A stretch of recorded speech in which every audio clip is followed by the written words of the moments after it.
two people being competitive, two people that really want to win. And, you know, I think a lot of those things happen all the time, and I know there's a camera on me, and that's how it's going to be. But there's a lot of people out there in the media or on TV that they think they know a lot of things, and they're just blatantly wrong about. Welcome back to Simply Explained. Sometimes a single camera angle changes everything. During a timeout in the Indiana Fever's 180 for blowout loss to the Portland Fire, cameras caught what appeared to be a heated exchange between Caitlin Clark and head coach Stephanie White. What followed was exactly what you'd expect.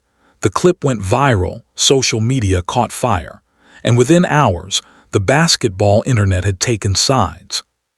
But here's what most people miss. Nobody in that locker room, in our locker room, or staff, or our coaching staff thought twice about it. It's just another example of what everybody, all of you, want to blow up and make something that... The argument itself isn't the real story. The real story is everything that happened around it before the cameras stopped rolling and after the press conference microphones went on. Let's break it down. The sideline footage showed White and Clark exchanging words in a team huddle before White removed Clark from the bench and asked Raven Johnson to sit in her place. Kelsey Mitchell and Makla Timpson were seen attempting to calm Clark down as she stood behind her coach, visibly frustrated. In that moment is I was challenging a player. You know, it's coaching. It's what it is. You know, I don't often think it becomes an issue if you're watching it in men's. On its own, this kind of thing happens in basketball all the time. Coaches challenge players. Stars push back. The camera catches it and it becomes a moment. But context matters. Clark had been limited to a season-low 6 points on 1 of 7 shooting in just 22 minutes of play. She'd scored all 8 of the Fever's early points before being pulled, and then Indiana got run off the floor. That substitution raised an obvious question. Why pull your franchise player 3 minutes? It is just, you know, taking sensationalism to try to get some clicks and all the other stuff. She wants to be coached. I want her to help me be a better coach. Into a game when she's the only one putting points on the board. It's the kind of decision that invites scrutiny, except, as we'll see, scrutiny never quite arrived. By Monday, both Clark and White were at the podium with the same message. Clark told reporters they're simply two competitive people who want to win, adding, "A lot of those things happen all the time, and I know there's a camera on me, and that's how it's going to be." White echoed her, saying, "I was challenging a player and insisting her relationship with Clark is great. I love Kate." Aspect of this. Okay. So nobody in the WNBA media asked Stephanie White about the 21 lineups and 11 players used in the first quarter. Nope, nobody asked about that. Because this little spat was their cover. This spat shielded them from actual questions about the problem. I ride with her. And then came the pivot. White pointed to a double standard in how sideline moments are covered, arguing that similar exchanges in men's sports rarely generate this level of attention. It's a fair point. The scrutiny on Clark is genuinely unlike anything the WNBA has seen. But here's where it gets interesting. By steering the conversation toward media bias and gender double standards, White successfully changed what the press conference was actually about. Instead of questions about lineups, rotations, and a lopsided Stephanie loss, White pulled her after she accounted for all 8 Fever points, 3 minutes, 30 seconds of the game, then Portland runs the Fever out the gym. How does a coach that takes you out within 3 minutes of the game have your back? She's basically saying, leave Steph alone, and if I play like ass, that's on me. the room was talking about whether the media overreacted to a heated exchange. It worked perfectly. Think about that for a second. A team just lost by 16 points. Their superstar was pulled early, scored 6 points, and was visibly frustrated on the sideline. And the entire post-game media cycle was consumed by whether a coaching moment was blown out of proportion. The substitution pattern that game was chaotic by any standard. 11 different players used in over 20 different lineup combinations. They have their little argument on Saturday. Sunday, the Indiana Fever are calling Yahoo Sports and saying, hey, let's get Lexi Hull up there. Sunday, they're reaching Lisa Salter, Stephanie White's wife, reaching out to her friends at ESPN and say, hey, we're facing a little bit of heat. We need you guys to run cover for us. ESPN, Pat McAfee, run cover. They send out word. Shannon Sharp runs cover. They send out word. In a single game. For a franchise built around one of the most dynamic playmakers in the sport, that is not a recipe for rhythm, cohesion, or winning basketball. But no reporter asked about it, because the argument gave everyone a better headline. That's not a media conspiracy. It's just how the news cycle works. Drama travels faster than tactics. A screaming match is easier to package than a breakdown of second-quarter rotation decisions. And so the tactical questions that should have dominated that Monday press conference simply never came up.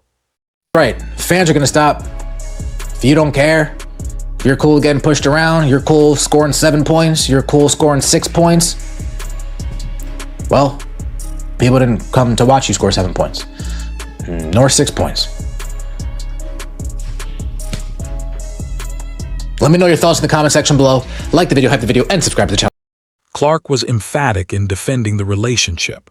When I got hurt at the Connecticut game last year, I bawled in Steph's arms, she said. Those are the moments that people don't see. Me and Steph both know what it is, and that's somebody who I will always ride for. She had my back when really nobody else did. Yahoo Sports.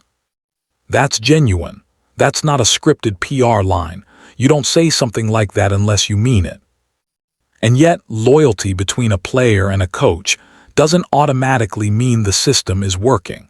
A player can genuinely trust a coach on a personal level while simultaneously being restricted by a tactical approach that doesn't suit her game. Both things can be true at once. Clark is a fast-break player. She thrives in transition, in open space, in up-tempo chaos. When the Fever are running, she is one of the most electric players in the sport. But when Indiana settles into a slower, more controlled half-court offense, one that doesn't create the same kind of open looks, her numbers drop, the crowd energy drops, and the product on the floor looks nothing like what built this fan base. Clark herself acknowledged the accountability goes both ways. I have to be a lot better as well. I want to win. This team wants to win. And I'm the point guard, so it's on me to help this team and this franchise win. That's the kind of statement that reveals character, but it also shouldn't be allowed to absorb all the criticism. When a player of Clark's caliber is scoring 6 points in 22 minutes, the honest question isn't only what went wrong with Caitlin Clark. It's also, what system produced this outcome? The Indiana Fever are sitting at 4-4, having just dropped back-to-back games. Things aren't going great. That record matters not just because of standings, but because of what it represents. The Fever are one of the most watched teams in the WNBA. They have the league's biggest individual star. They should be a contender. And right now, they look like a team that hasn't figured itself out. The fan frustration is real and it's growing. Social media is full of it. Some fans have called for coaching changes outright, arguing that White is failing to put her best players in position to succeed. Others defend her, pointing out that roster management, injuries, and building chemistry take time. Both camps have a point, but what neither side should accept is the complete absence of accountability from the people running this franchise. When a team loses by 16, the conversation cannot be entirely redirected toward whether the media covered a timeout exchange fairly. At some point, someone in that building has to look at the lineup data, look at the shot chart, and ask hard questions about whether the current system is actually designed to win or just to avoid losing. The Clark-White dynamic is genuinely fascinating, and the good news for Fever fans is that it doesn't appear to be broken at its foundation. Clark's defense of her coach was sincere. White's public support for Clark has been consistent. There's no reason to believe there's a locker room civil war happening behind closed doors. But sincerity and trust don't fix tactical problems. And the Fever cannot afford to paper over those problems with press conference, damage control, and media narratives about double standards. The fans who turned the WNBA into a cultural moment, who filled arenas, drove record TV ratings, and made Caitlin Clark a household name, showed up because they believed this team was building towards something. They can handle a loss. They can handle a heated sideline moment. What they can't handle long-term is watching a generational talent get underutilized inside a system that seems designed around limiting her rather than unleashing her. The expectation heading into this season was high.